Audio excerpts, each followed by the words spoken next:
本当にビッグになりたい。あなた方の間で偉くなりたいと思う者は、あなた方に仕えるものになりなさい。マルコによる福音書第10章43節。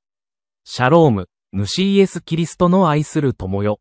1968年初頭の生産式で、マーティン・ルーサー・キング・ジュニア牧師はマタイによる福音書第10章第43節にある奉仕についてのイエスの言葉を引用しました。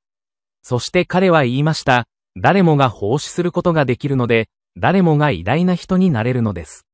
奉仕するためには卒業生である必要はありません。役に立つために言葉が上手である必要はありません。奉仕するためにプラトンやアリストテレスを知る必要はありません。必要なのは恵みに満ちた心と、キリストの愛に動かされた魂だけです。私は、バハテラ・ラジャワリヌサンタラ、バラヌスのクリスチャンス・ハルト氏を招待し、美しい年齢の家族、ケシやバハテラ歌詞の賛美に同行し、以下の称賛を挙げます。もっと熱心に奉仕しなさい。もっと真剣に奉仕し、神を第一に私に仕えよ。もっと真剣にサーブしろよ。もっと真実に愛しなさい。愛する愛。もっと真実に、神を第一に私を愛して、本当に愛し、もっと愛し。イエスの弟子たちが天の栄誉ある地位について議論していたとき、イエスは彼らにこう言われました。あなた方の間で偉くなりたいと思う者は、皆に仕える者になりなさい。あなた方の間で第一になりたい者は、すべての人の僕になりなさい。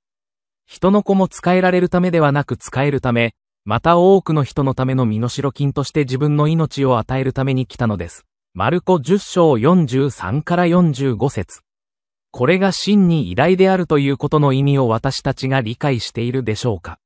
私たちは気づかれないかもしれない仕事をしながら喜んで奉仕しているでしょうか。私たちの奉仕は人からの称賛を得ることよりも神を喜ばせることを目的としているでしょうか。もし私たちが奉仕者となる意志を持つならば、私たちは真の偉大さを達成するでしょう。これが本当に偉大であるということの意味です。グランドキャニオンの広大な深淵に迷い込んだ小石のように感じる人もいるかもしれません。しかし、自分自身に対する評価がどんなに小さくて悪いものであっても、私たちは依然として主イエス・キリストにとって非常に役立つことができます。アーメン。今日のインスピレーション。キリストの名においてなされる小さなことは大きなことである。